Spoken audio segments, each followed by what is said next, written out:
Penn State enters the final game in its early season homestand.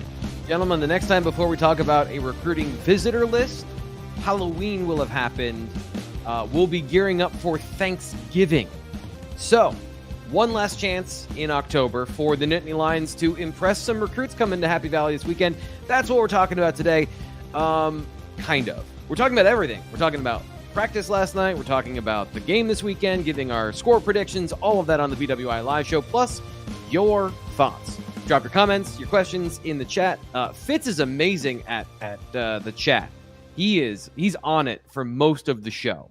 So if you want to ask Fitz a question, you can do that on the show, and we'll get the best ones here on screen as well. And if you're listening on the podcast, you get to hear the conversation and the back and forth, which I always wonder.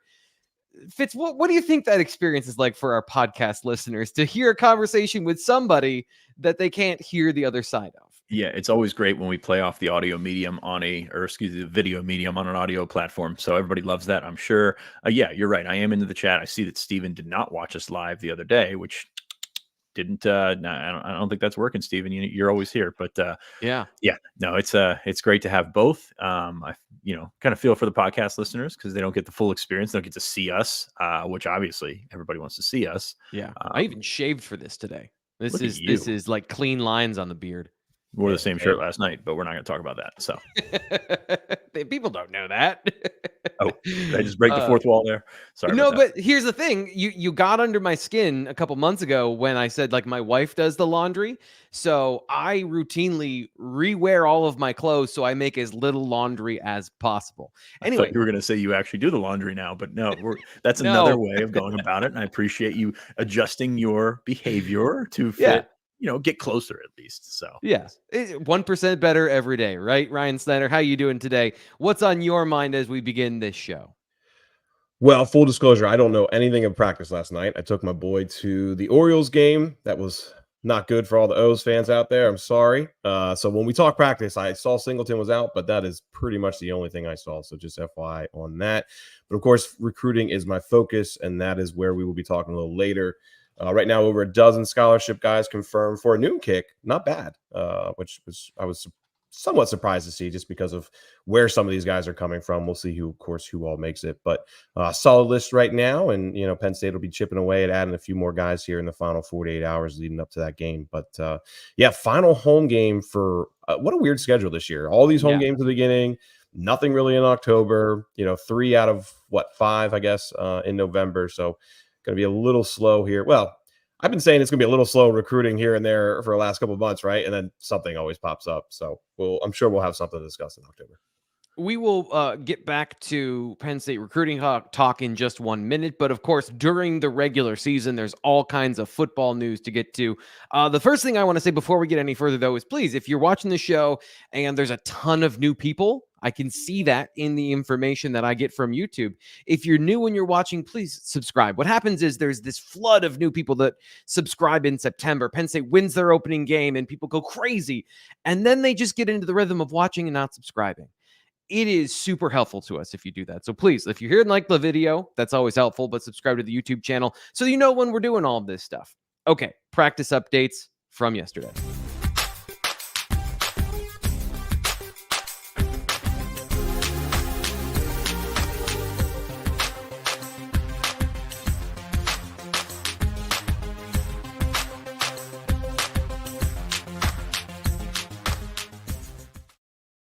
Might be the longest intro we have on the BWI Live Show. Fitz, the defense and the offense much closer, sometimes a little too close for comfort when we're in Holuba Hall. But what did you see yesterday from the defense?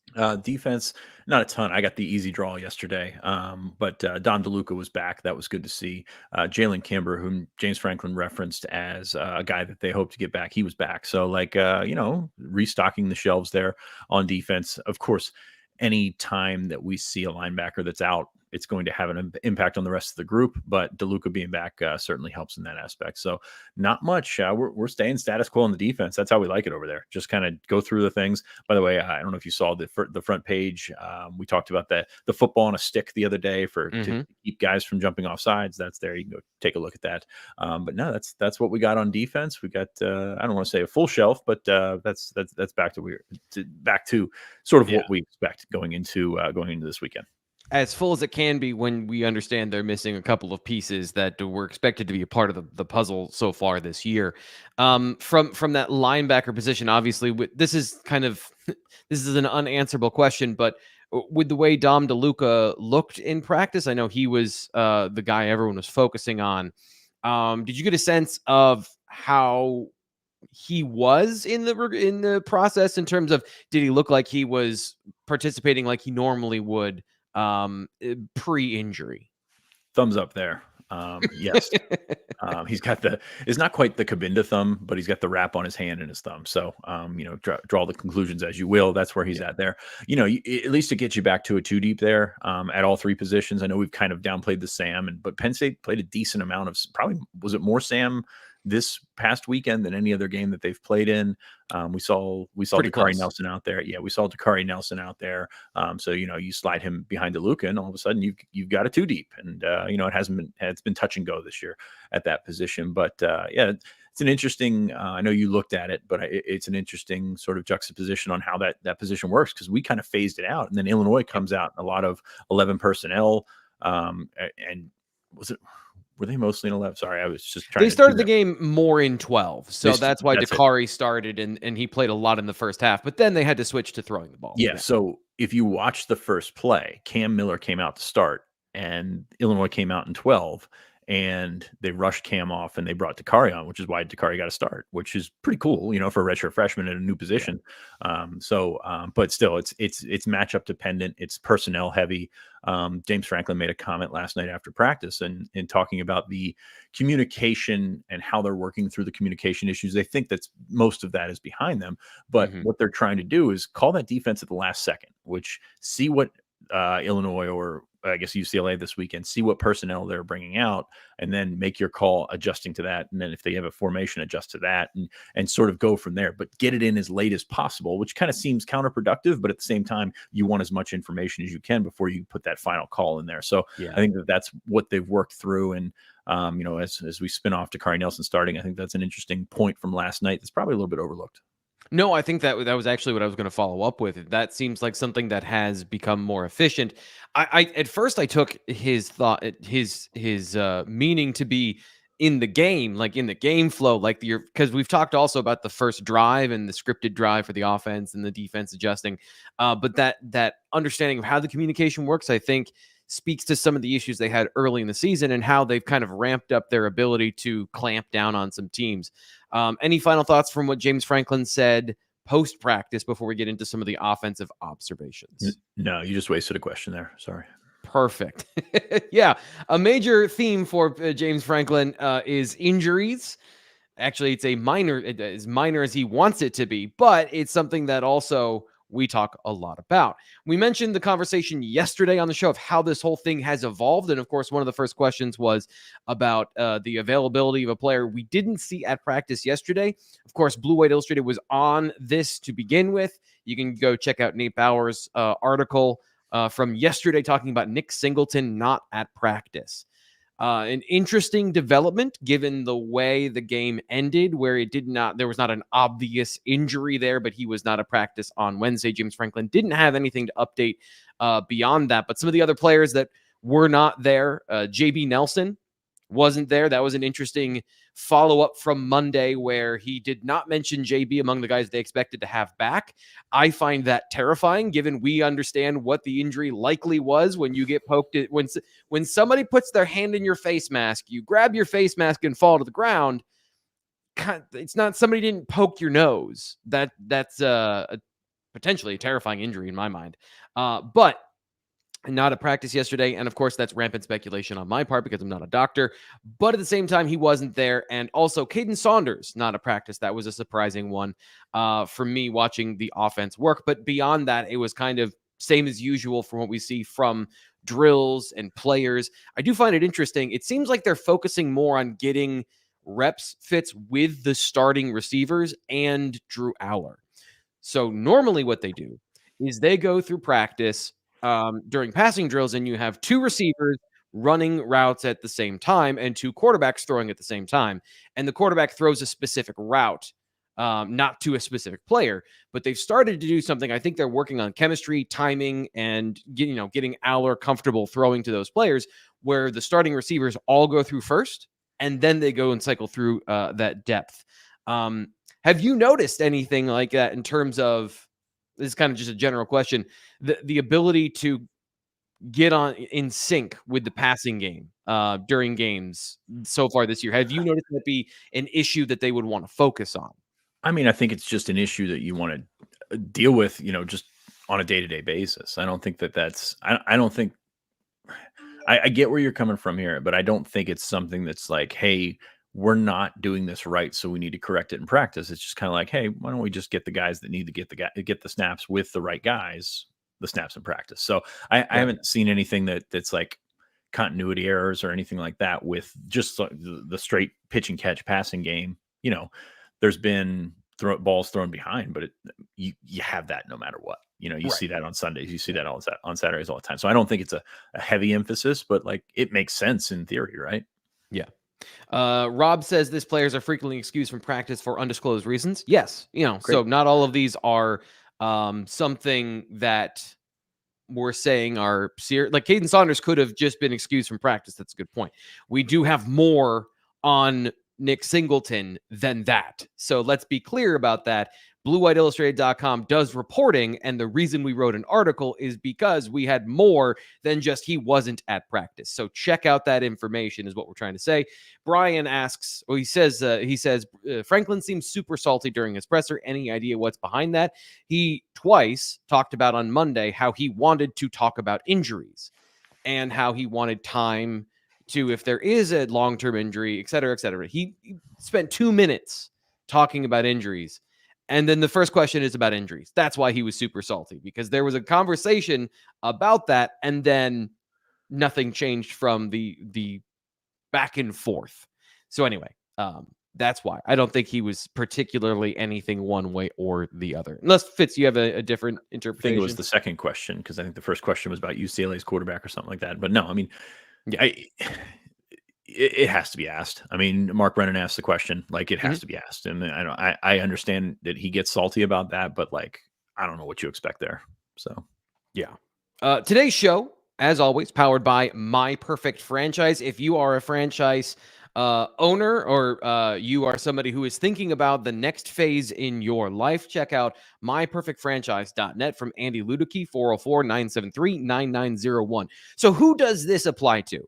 This applies to people who are in business. You have business skills. You have business understanding. This is not just somebody with a dream and a wish. Andy is trying to find people who understand that particular corporate world and put them in position to be their own bosses and to have their future determined by them and not make money for somebody else. If you want to leave a legacy, diversify your portfolio, maybe you want a part-time job. You don't have to be a full-time owner. There are semi-absentee ownership opportunities within franchise management. And I understand about 5% of what I just said. So if you have follow-up questions, or you're like, T. Frank, and none of that made any sense to me, well, first off, you might be like me, and this might not be for you.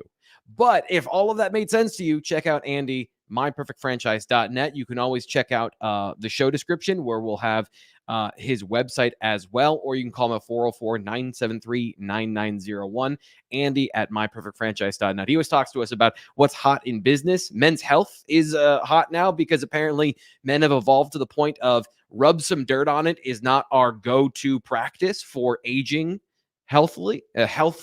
So if that's something that you have any expertise on, check it out. Also, coming up this weekend, Penn State and UCLA. Do you want to go to the game? It's a noon kick against a team that we've never seen before at Beaver Stadium. At least I haven't. So check out Game Time. Game Time has their Game Time picks, which if you see here, they sort for you the best, cheapest most affordable seats, and they give you, as you can see over here on your screen, a picture of your seat, so you know exactly the view you're getting. You want the all 22 angle, you want the end zone angle, so you can see the offensive line and watch your favorite guys blow UCLA defenders off the ball. Maybe you want these seats at NEU row 93. Or maybe you want a more plush experience and you want to go to the seat back covers and you have a little bit more money to spend. They show you exactly how much it costs, and they give you the upfront price. Fitz, I know, I'm sorry, Ryan, I know that you did not use our promo code before, but when you're going into the buying tickets, you just mentioned you went to the Orioles game with your son. You want to know how much you're spending on that experience, right? Yeah, I got those for free yesterday, by the way. But I've been using Game Time nonstop for the last, I don't know, week trying to get Phillies tickets, which are incredibly expensive. But I think everybody here is more so interested in Penn State.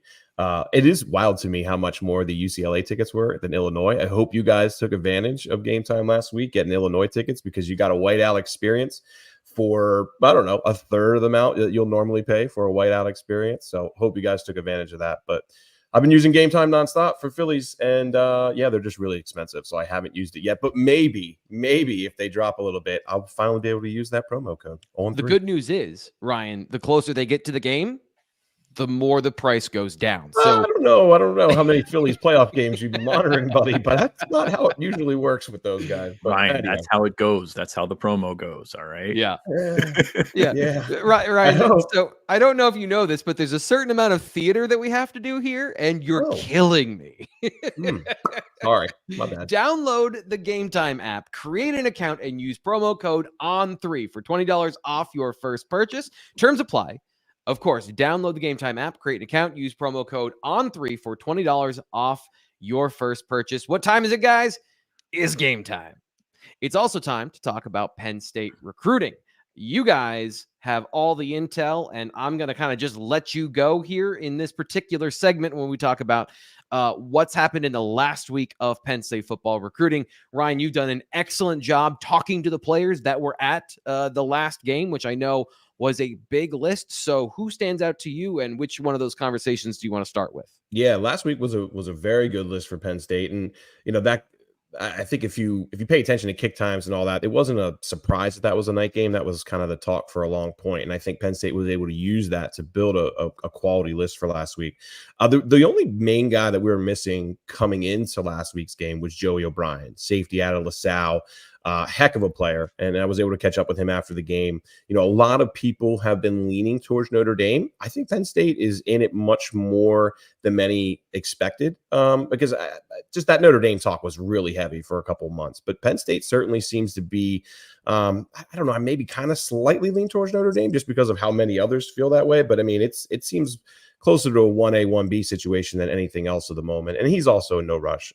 So we'll see how this goes out. But really positive experience to get Joey O'Brien back on campus. I think anyone who's kind of watched LaSalle this year, first off, they're a heck of a team. And he's playing a massive role both offensively and defensively. You know, you're talking about a 6'4", 180-pound safety who can really run. And, of course, Dex loves size at safety, right? So it fits really well. He also works on Torrey Smith's 7-on-7 team. Torrey Smith played for James Franklin back in Maryland, so there's some really strong ties to that part of it as well. So I think Joey O'Brien was kind of the guy that I really had circled as far as I'm most intrigued with to learn about, and the feedback was incredibly positive. So check that out if you haven't yet. Outside of that, I mean, there was multiple guys that I think really kind of grab fans' attention. Emmanuel Iheanacho, of course, 5-star offensive lineman coming back to campus. Text with him a little bit. I haven't done a full interview with Emmanuel just because I feel like he's getting a little worn down at the moment, and we'll kind of wait for when there's some big news to really bug him about stuff. But I think getting him back on campus was massive. He was here, I think this is now his third visit in the last, I want to say, 6 months or so, which is a positive sign. Look, there's a reason he's the top offensive tackle in the country, 6'6", 350, and can really move. And he really proved that down at Baltimore with some of his broad jumps. And I mean, they would have run just a little over a 5 at that 5-flat 40. I think it was like a 5'3" or something like that. I mean, at that 350 pounds, that is incredibly impressive. So we'll see. He's also a player that's going to have pretty much can go to any school he wants. So I think official visits and all that down the road will really kind of give us a better picture for Ian Nacho. But also, of course, Jacob Weatherspoon was here, really important cornerback prospect for Terry Smith. Good feedback there. Ohio State certainly seems like the team that most have circled. But I actually asked him about that too. And he was like, look, I understand why a lot of people believe that. Getting an Ohio State offer is a big deal for kids that live in that state. And he has certainly made it clear on multiple occasions that he grew up watching Ohio State. But I also do strongly believe that Terry Smith, if anyone is going to be able to pull him away from the Buckeyes, I would put my money on Terry Smith, just from a relationship perspective, how long he's been recruiting Jacob Weatherspoon, and also their personalities are incredibly compatible. I mean, this is a kid who would really fit in well at a school like Penn State. So let's see. It's never easy to pull top prospects out of Ohio that the Buckeyes want. But I do feel that this should be a recruitment there. Penn State lasts until the very end, and it'll come down to one or two or three other schools. But aside from that, Elias Koch was back on campus. Harrisburg wide receiver. He was just here the week before. I was going to say, yeah, I thought we were reheating that, but he's back 2 weekends in a row. He was also not on the original list because he was planning to come to the UCLA game, and who knows, he might pop up this weekend too. We'll see. But although there is the Florida State talk, right, Sean? He's going to Florida State. So anyway, I mean, he's a guy we've had circle for a while now that I think could make a move sooner than later, and Penn State seems to be out ahead of everyone else. At the same time, like we said, he is going down to Florida State this weekend. He's been there a couple times. Rutgers is also really recruiting him hard. But to me, having Kevin Brown, a good friend of his, committed, having Messiah Mickens, who's maybe even a closer friend, already committed, like those all work really well. Penn State's done a great job recruiting Harrisburg over the years, and he's a player they should be able to land, if it all falls right. So getting him back was big. Madden Williams, of course, came out from California. St. John Bosco is, one of the 3 or 4 best high school programs in the country. Be curious to see where things go with that one, just because there's so much to look at wide receiver now, which is funny because, for the longest time, it felt like Penn State was struggling there. Now, of course, they have 2 guys committed. Elias Koch wouldn't shock me if he was committed in the coming month or two. And then, you got guys on the West Coast that seem very interested in Penn State. And I do believe Penn State's probably top 3 along with Oregon, Ohio State. But then you also have a stacked class of wide receivers in Virginia this year as well. So Penn State will have to see where that all goes. Williams doesn't seem to be in any rush. Official visits seem like the route he's going to go. And we'll see where things progress. But, really good list of 2026. There was some quality 2027 guys as well. I think as far as, if you looked at Illinois 3-4 weeks ago and what some people thought that game would be, to get the visitor list that they had. And of course, it did end up kind of being a de facto whiteout game and at night and all of that. I think Penn State fans should be really happy with the list of recruits that the staff was able to get on campus. Fitz, when it comes to the impact of these games and having players on campus, just because I think some fans are always expecting a recruit, and I know you say there's at most like 30 they can take in a class, and there are 365 days in a year, so you're not going to get a commit after every single game. But what is the impact of having a quality whiteout game and having a win and having that environment to sow the seeds for later? How good was this past weekend for Penn State? I think very good. It's a sticking point in your mind, because when you think back to all the schools that you're going to consider the high points. And I think that was a high point the other night. Saturday night was a tremendous atmosphere in terms of like what you expect for an Illinois game. I mean, you think back to last summer when, the chat saying you can't make Illinois the whiteout, can't do it. Okay, great. Well, they find a way around that. They get a chance to do it in that late September window, which I think is the best whiteout window. And then all of a sudden, you've got something here, and maybe this is something you use for the future as well. So they can't do it because of branding in terms of just making it a straight whiteout. But at the same time, like, what's that really do for you? What's the little trademark sign do for the fan? So I think they did a fantastic job in having that atmosphere from start to finish. You don't always get that, but it was a really good showing for them, and I think it's going to pay dividends. You look back at sort of the holy trinity there for Penn State recruiting. You got the Lash Bash, you've got the whiteout, you've got the blue white game. If you add another whiteout game to it, it's kind of like last year. I'm looking back and seeing guys that came to West Virginia last year and guys that came to Iowa last year. I just kind of lump them together because they were both great atmospheres, which are great night atmospheres, basically whiteout atmospheres. Doesn't have to be a technicality there. But those are the things that grow, and those are the things that sort of expand in your mind whenever you're thinking about that school. Go ahead, Ryan. Yeah, I just didn't want to talk over you. And just props to the fans. You know, I really had, Mhm. I was wondering, could they really pull that off in a week? Because there are Without so the many people coordination, like the top-down coordination. absolutely, yeah. Yeah. I thought, you know, yeah, sure, certainly the students will be there, you know, all dressed up and all that, but it's still 109,000 people to get that message out to so many people who don't, you know, necessarily pay attention to Twitter and read every little thing. Believe it or not, there's a lot of Penn State fans who just go to the game and don't, you know, pay attention to all the little nuances. We've learned that over the years. I just was impressed. Our all of our metrics on YouTube definitely suggest that. Yeah. So I just was impressed. I was skeptical whether they could really truly pull off that kind of a whiteout atmosphere. Not obviously it would have been a great atmosphere, loud, all that stuff, but really could they get everybody truly in white and make it look like they wanted it to look? And they did. And it kind of surprised me a little bit. I thought it'd be like 70-80% there, but we're on the field at the end of the game. There was nothing about that did not feel like a whiteout. Except my dumb friend James Coffin, who wore a blue jersey. I just put that one out there. Well, so I always thought the same thing about the stripe out.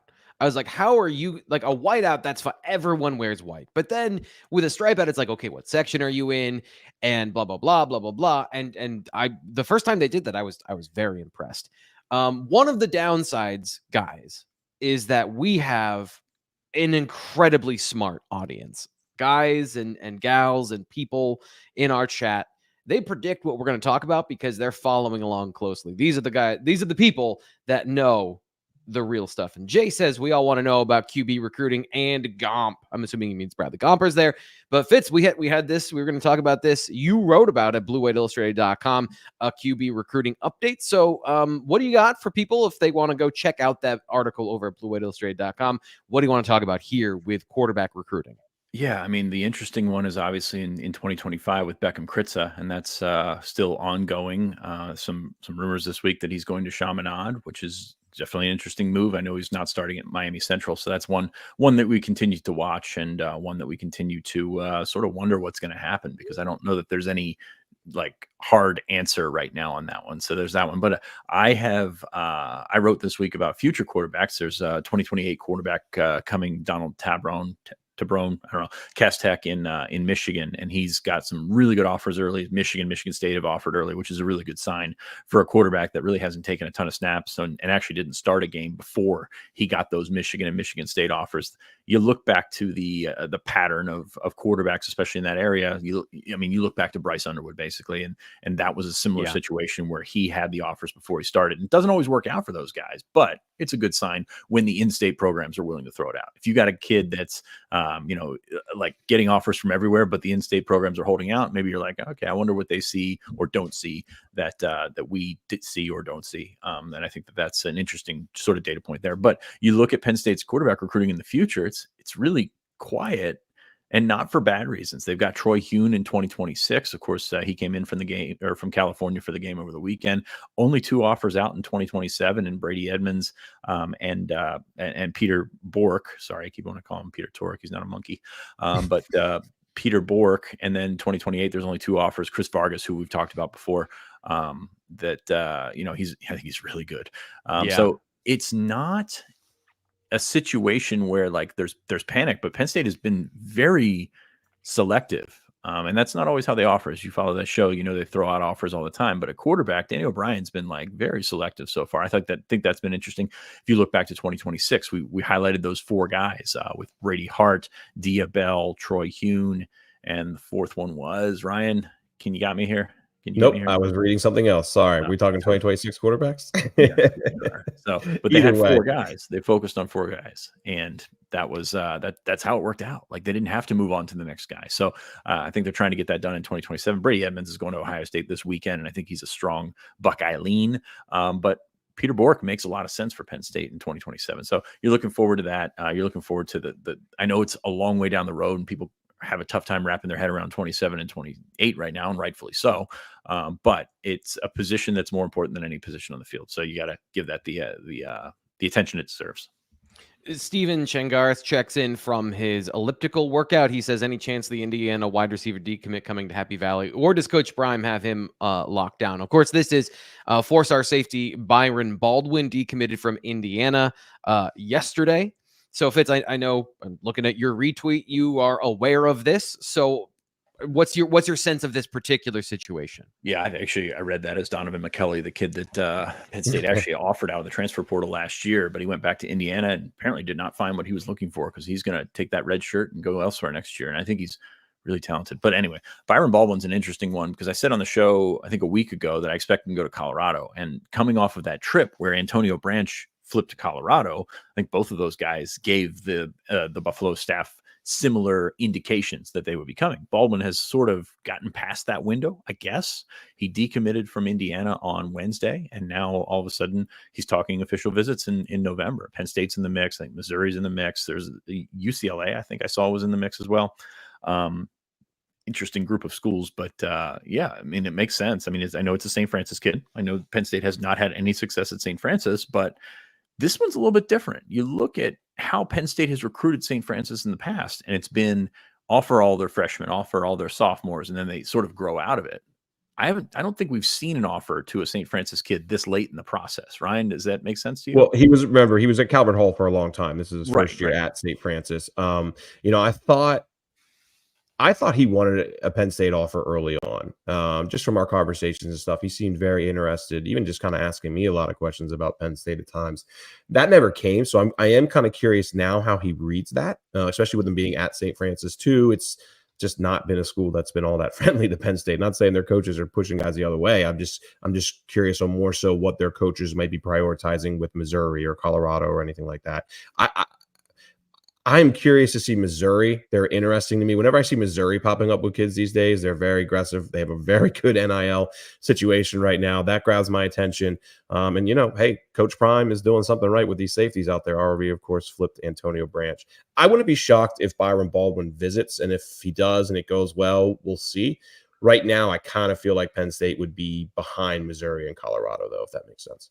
It's interesting, the scheduling. You mentioned this earlier, how the schedule sets up. Well, Penn State is probably going to try and get guys to this game this weekend, because that's their last opportunity for a month to do so. And that's, usually you look back at past years and when they bring in official visitors and when they bring in, potential flip targets, and October is kind of the hot spot there. Well, October's almost not on the calendar this year in terms of that. So, and you've got a noon kick here. So if you're bringing in a guy that maybe is a flip, he's, it's going to be tough to get here on the heels of a Friday night game. So like, it's not an ideal schedule for that. Although at the back end, you got Ohio State and you got Washington for a whiteout. So kind of softens the blow there, but I think we're just gonna be twiddling our thumbs here for a couple of weeks with potential flip targets, because they just can't get them on campus.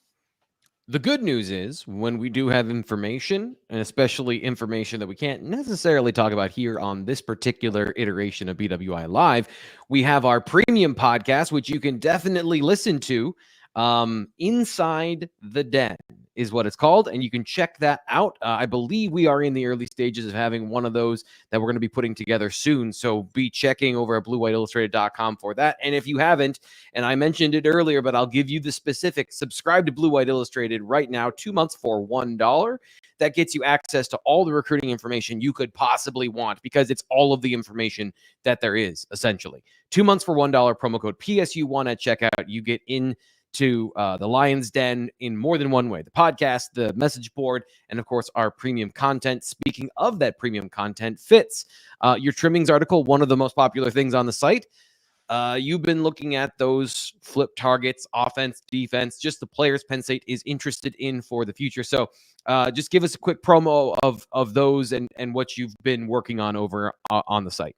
Yeah, they did an offensive one earlier this week, got a defensive one coming. Defenses might be more interesting. Like, threw a few newer names out, which obviously if Penn State's flipping a kid, it's usually an older name on offense, but I think defenses might be more interesting because of Antonio Branch going elsewhere, because obviously, they're going after Bradley Gompers, the linebacker from Pittsburgh Central Catholic. But I was surprised, and I don't know why I was surprised, but it's 12-12 right now if you're talking offense, defense. So you got 24 commits in the class, 12 on offense, 12 on defense. They have room. Like, they have the ability to do so. And you're looking at some of the other classes in the country, and those numbers are starting to shift up as we see the changes coming. The changes haven't officially been made in terms of what you're looking at for scholarships, but the changes are coming. So it gives you a little bit more leeway in doing things like, expanding your flip target board and getting guys at different positions that maybe you wouldn't think if you read the article, there were positions on there that's like, okay, do you need another one? Well, if the guy's good enough, you take him. So I think that's where we're at there. And I can see that on defense as well. So check that out. Check out the defensive article coming.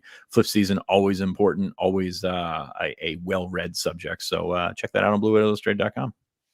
Yeah, and of course, like you said, 2 months for $1 with promo code PSU1. Ryan, now we get into the meat of it, the recruiting list for this coming weekend. There are players, as we mentioned, the next time they get a chance to come to a Penn State football game, it's November 2nd. It'll be the whiteout. So do you view these players as more or less priorities? I guess, how do you view this particular list, given it's a noon, it's UCLA, but it is the last in this homestand? Well, there's one really important player that we'll probably save for the premium podcast, so I'll tease that right off the bat. When I'm looking at 2026 right now, I don't see, like, to me, when you're looking at that 2026 list, Jackson Ford might be the one that they're most interested in right now because they have good information. He's having a good season. There's other guys on this list, like Marlon Bright, for example. I think he's a guy they're intrigued with. Maybe Jermaine Kinsler, although, most schools seem to like him at D-line. Penn State's kind of leans a little bit more towards O-line. So there's a lot of questions, I would say, as far as like who they firmly really want out of this weekend's visitor list. I think that they have a lot of talented guys coming, but as Sean always points out, and as I should point out probably more, evaluations are going to play a massive part here over the next 2-3 months. So let's see where that goes. I do want to mention Ford, though, because I thought he had a great camp at Penn State back in July. Really intriguing player. Some schools like him as a tight end. Some schools like him as a DN. Penn State's leaning more towards a defensive end. 6'3", 240 out of Malvern Prep. Guy that isn't rated yet by Penn or by On3. But the feedback we're getting is really positive. And I don't know if he'll be, a 4-star guy or anything like that, but I think this is a player who, as we continue to learn more, could certainly be a guy that continues to rise up the rankings. Just went to Michigan a couple weeks ago. Seems like more and more prominent programs are starting to notice. Michigan has already offered, aside from that, it's been a lot of the regional schools, Rutgers, Maryland, West Virginia, for example. So I think this is a recruitment that Penn State, it's really early. I don't want to say they should win. We got to learn a lot more, but certainly one that they'll be in the mix with. Curious to see and learn more about his interest in Michigan following his visit 2 weeks ago. But to me, when I look at just, again, the 2026 guys who are absolutely confirmed for this weekend, Ford certainly has my attention. Who else? Or Fitz, do you have any thoughts on that particular situation? Obviously, we have 2023 highlights, so curious to go and source some more highlights to see how he's developed. But in those, he definitely doesn't look like the same athlete Penn State normally tracks for the tight end position. But a good defensive end, I think that makes a ton of sense. Yeah, I think, defensive end all the way, to be honest with you.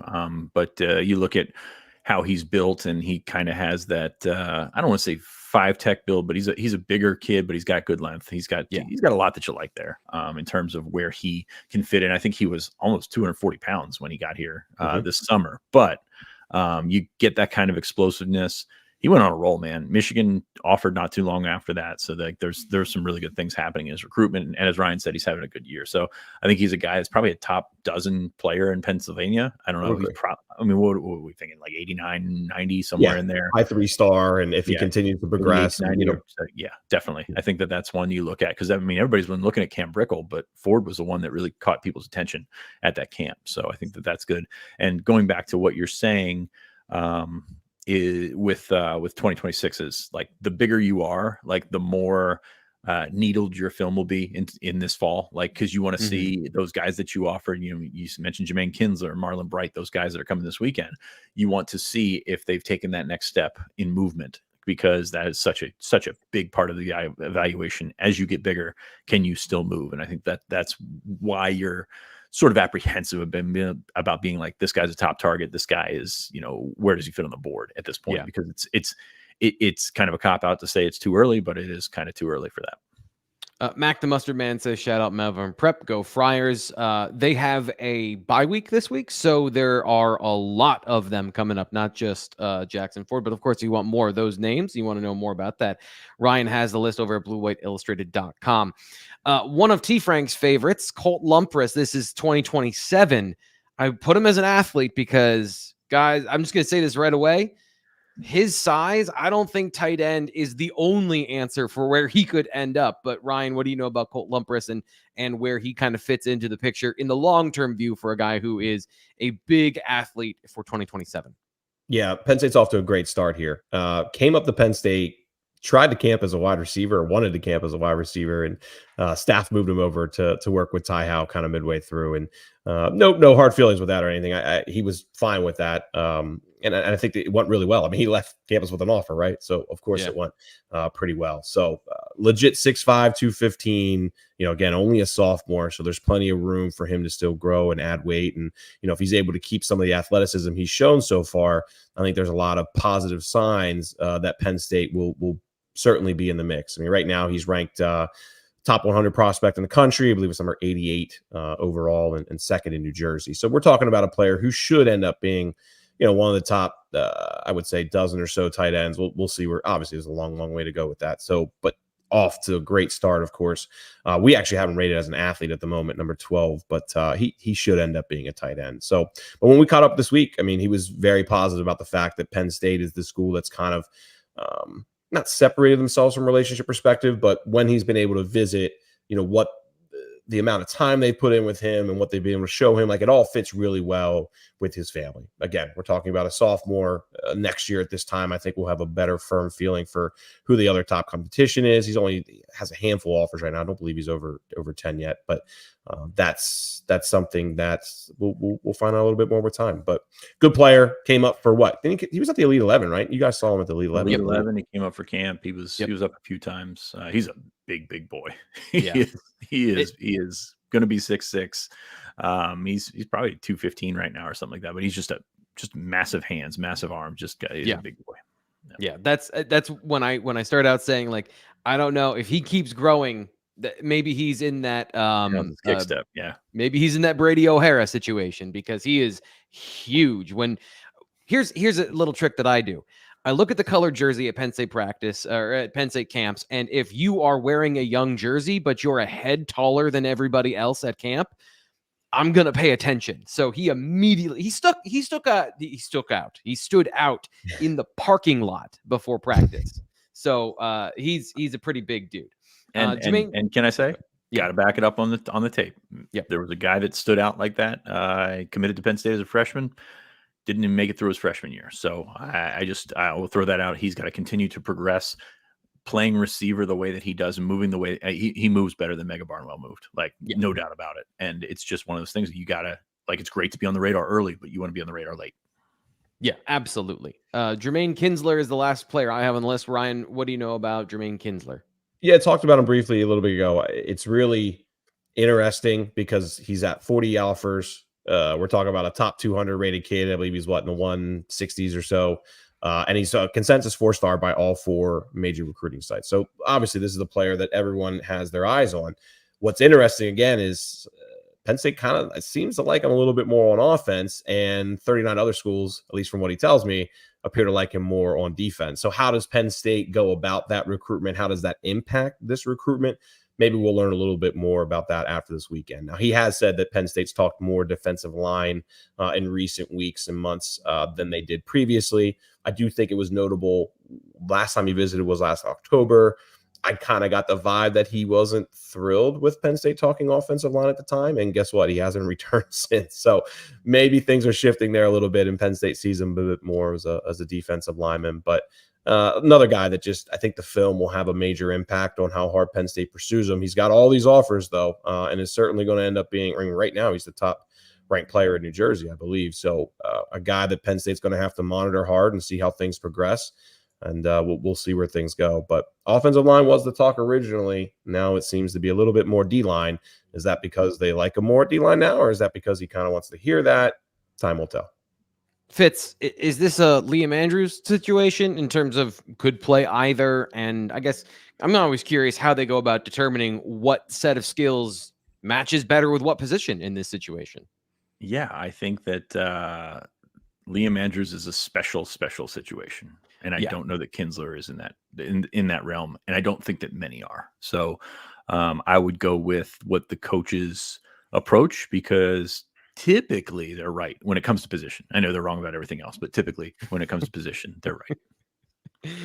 Third down calls not on the list of things we're talking about today. There you go. Or maybe they are, because now we're getting into Penn State UCLA, the game on the field this weekend. We're going to end the show here giving you our preview of the game, including our score predictions at the end. So if you want to get your score predictions into the chat, I will ask these guys questions, not pay attention to their answers, and then read your comments. So let's start off.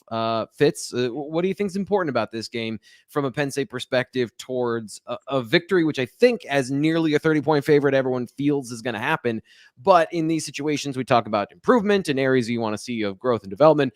What are you looking for there?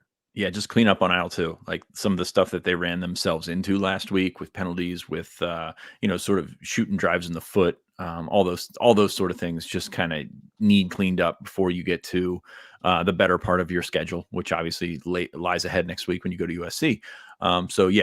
Turn those things into positives or net neutrals, really, and then that will result in points. UCLA is wounded. They're not in a great spot right now, I would say. But it's still a Big Ten team coming in, and they did some nice things. I watched the Indiana game a couple days ago. They did some nice things. I don't think they have the depth across the board. They're a team in transition, in basically in the middle of a rebuild. Denton Lynn got out of there, and I'm glad he did. No, it's a team that's got some significant holes, and kind of starts at quarterback. Is Garber's going to be able to go? His foot's in a boot 3 days before the game. That's not a good sign. The guy that they're going to run with, though, is I'll call him a dual threat, but he's a runner. Like he's going to be a guy that runs. And we've seen defenses, no matter whether it's Pry, Diaz, or I don't know about Tom Allen, but when there's a running quarterback, that can pose a certain kind of threat. So curious how they handle it. I think it'll be a good learning experience for that defense to figure out how to get through these things. I'm not sure that's something that's prevalent on the roster down the road, but you always want to diversify yourself as a defense. So I think there are steps to make this a building blocks game that can really benefit Penn State, to get them not back on track, because they did dominate Illinois last week, but getting them on track in the column that matters, which is the scoreboard. Yeah. I think everyone saw one thing and then the scoreboard indicated another. So Ryan, I guess just your thoughts on where the areas to make those two things match a little better. Where does that start for you? Oh, penalties, right? And we're going to talk about that, of course. But I really agree with everything Sean said there. I don't have too much more to add. I will say Justin Martin, if he is the quarterback UCLA throws out there this weekend, was a pretty good player. Top 300 prospect for on three, certainly can move really well. There's information there that he's has all the athleticism. I think UCLA has stuck with Garbers, though, because they flat out know that he knows the offense better. We're talking about Eric Bieniemy offense that I don't know. And they do a lot. It seems like so much on offense. They seems like they may be overcomplicating things. Is that fair to say, T. Frank? That was going to be what I was going to. That was going to be my whole thing. So you nailed it. Absolutely. Yeah. So throwing a guy like Justin Martin out there, a 2022 recruit, just get the vibe that they're going to have to really simplify stuff if he's the quarterback this week. And sure, he'll be able to make plays with his feet, and it'll be interesting to see if he's able to do that. But I just get the vibe that there's a reason they're sticking with Garbage. There's a reason that, after he's been sacked 9 times the last couple of games. Like it hasn't been great offensively, and they haven't made that move for a reason. I think they still want to play him. He had a bum foot last week and they still played him. And here he is again, potentially going to play him again. So there's a reason for that. And I think that obviously will bode well for a Penn State defense that's coming off a great performance last week. But go ahead, T. Frank. You get your thoughts in there. We'll go to predictions. So I watched the film this week of UCLA, and a lot of times you can pick up on trends of, okay, I see this, and then I can go and I can check some things and say, okay, they're a team that does X. There were no trends with the UCLA offense or defense, to be honest with you.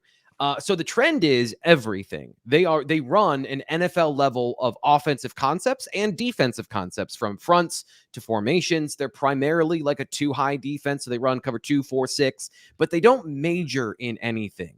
They run single high safety concepts. And so I don't think they have bad players on defense. Truthfully, Steven said in the chat that, they held Oregon to no points for a quarter and a half or so. And like, yeah, they have some elements of being a good run defense. And James Franklin highlighted like 7 players that they like.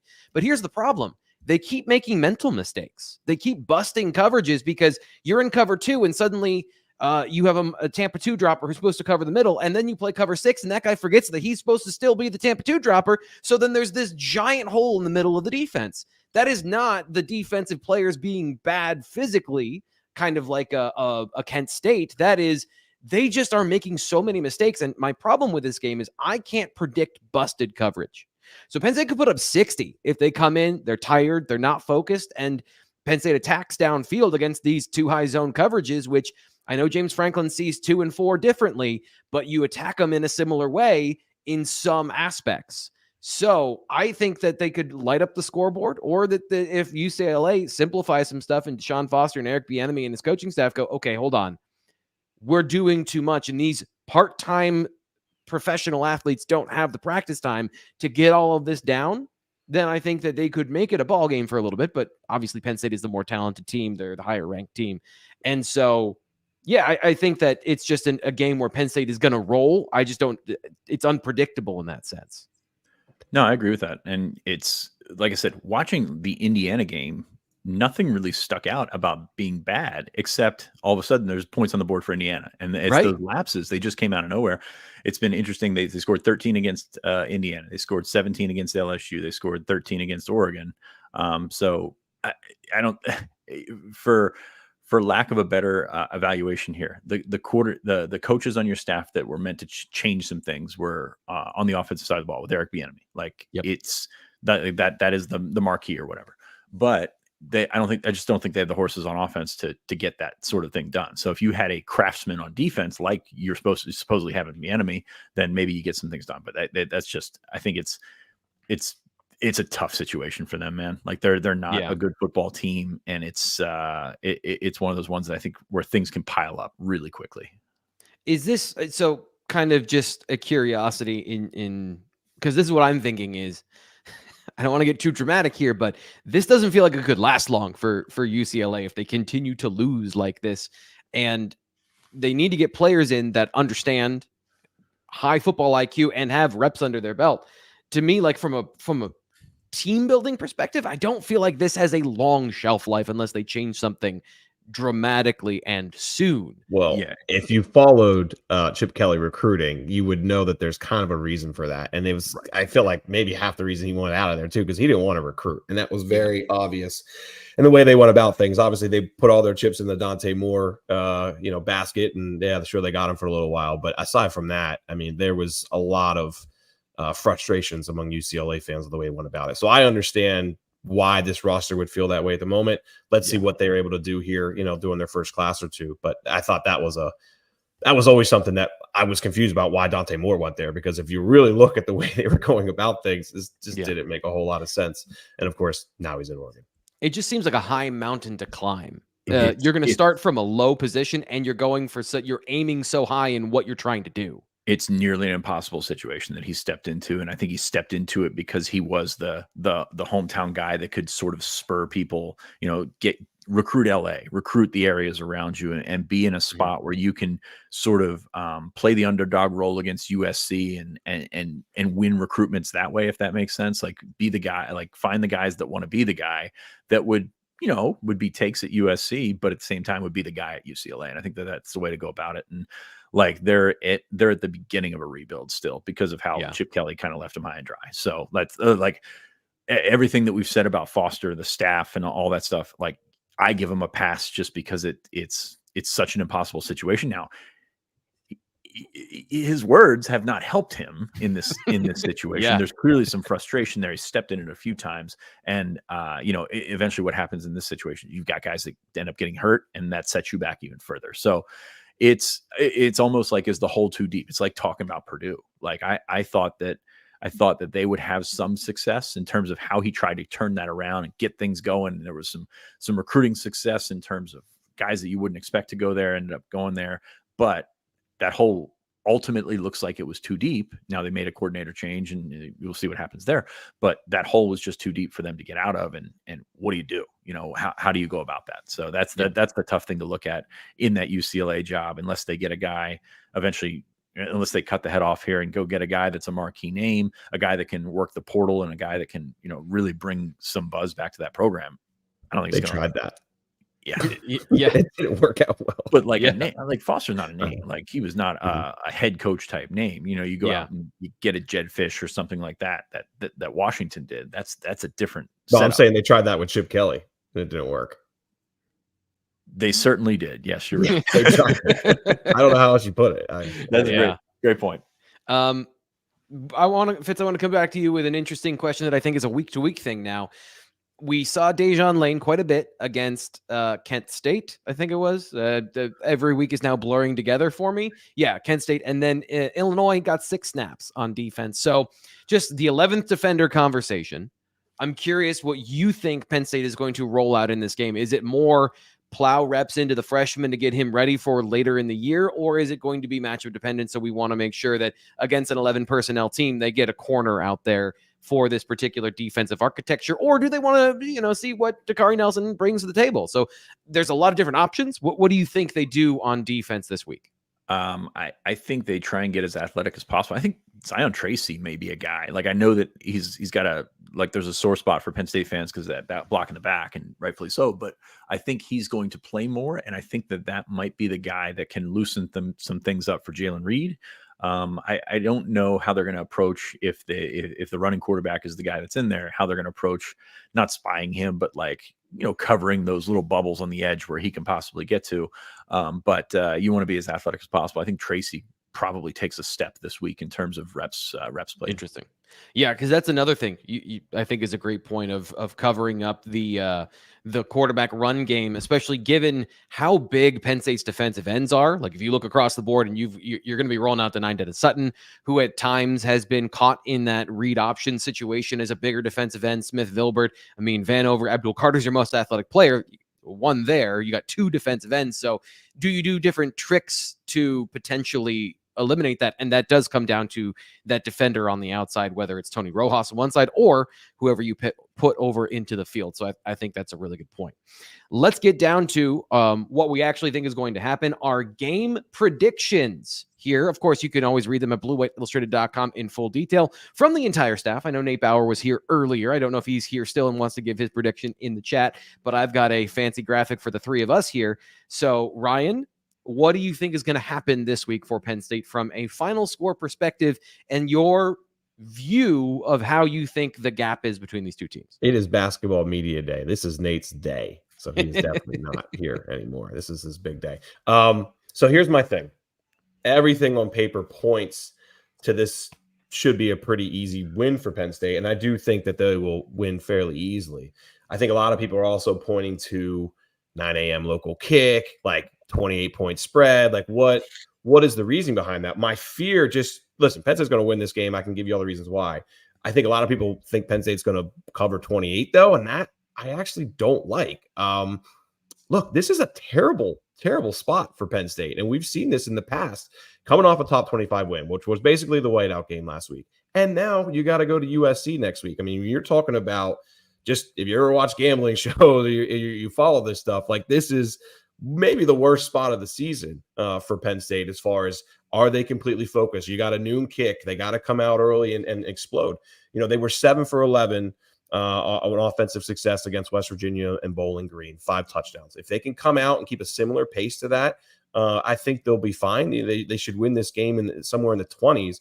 But to predict them to win by 30, I'm just a little hesitant on. And, of course, there's a lot of questions, about what's going to happen with UCLA's quarterback. If it is a running quarterback and they do simplify things, well, we've seen running quarterbacks, especially in situations where Penn State maybe didn't have ample time to prepare for it, give them some issues at times. So my score is 33-10, as Steve Frank just put up. I just think it's a tough spot to predict them to win by 30 points, especially when you consider Oregon did not beat them by that much. LSU did not beat them by that much. Indiana did, but that was also a game where it was just, there were some fluky moments, and it may not have, wasn't always going. I mean, it was a 14-point game in midway through the third quarter, I believe, for that Indiana game. So, I just think it's a really tough spot for Penn State. They got to come out fired up on offense. It's all about Penn State's offense this week. I think we know what we'll get from the defense, but their offense needs to come out, put up points early, and that's just in this noon kick spot with everything that's, sandwiched around it. I wonder if that's what they're going to do. And if there is a mistake on defense, exploding through the line of scrimmage to take advantage of it for a touchdown with the status of Nick Singleton hanging in the air, what happens there, Fitz? What not with Singleton, but what do you think the final score is? What's your prediction? I've got Penn State 40, UCLA 10. I agree with Ryan in a lot of those things. I mean, Penn State has not started well, and they have not done a good job. That's UCLA, not Illinois. They have not done great out of the gate. Now, I think they have the opportunity to do that Saturday, in the passing game, getting the ball down the field, as you mentioned, with the sort of lapses that they've had. I think that you can't rely on that, but at the same time, I think the possibility, like it's happened so often, that the possibility is certainly there. Defensively, I think they can get some fluky turnovers. I mean, you look at the way that Penn State went after Luke Altmaier last week at the end. I mean, they were going for the kill there, basically. And I think that you got a backup quarterback who's going to be running around, probably not taking care of the ball. He's probably not used to taking care of the ball at the college level, which is a big deal for quarterbacks. I think that can make a difference. I think you could see a fumble or two that pop out and go Penn State way. So I think that this game may be a closer 30-point game than expected, but I still think that spread that they put out is pretty indicative of what we should expect. Right. Yeah. So I guess the thing I'm thinking about looking at this game is if you're changing quarterbacks and you've got a pro style offense and a pro style passing game specifically, there's not a lot of college-y RPO taking advantage of the easy stuff in this offense. It's drop back, read, and throw. And if you've got a backup quarterback and you're trying to simplify the offense, that means you just have less to do. Like you have less options. If they go to a run heavy approach, I think that plays into Penn State's advantage because that's what they want. They want you to run the ball. They want to take that away. And if you simplify the passing game, I don't see a place where UCLA can get points is what I'm saying. So I'm going 38-3. Again, yeah, fluky touchdowns, athletic quarterbacks can make things happen. But on the whole, I think Penn State has come out with some resolution on offense, and the defense has adjusted very quickly throughout games. So I'm going 38-3 because I don't see where they're going to get offense if Penn State can load up and stop the run and dedicate an extra body to the quarterback option game if that's the plan for UCLA. So you're saying UCLA needs to script every drive is what if they can script 70 plays, yeah, that would be ideal because they need to know what they're going to do. So great.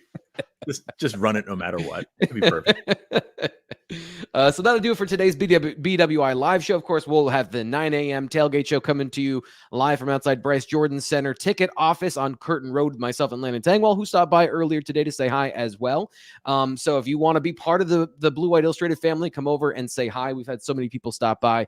It's been great. I'm always a deer in the headlights. I will do my best to be as personable and friendly, but I'm just know that I am partly there and partly terrified of the entire situation because there's a live show going on behind me. But I want to thank everybody for showing up. And of course, I want to thank these two guys for showing up. We're over time as it is, so I'm not going to keep them any longer to tell what they're going to be working on this week, but go see it, bluewhiteillustrated.com.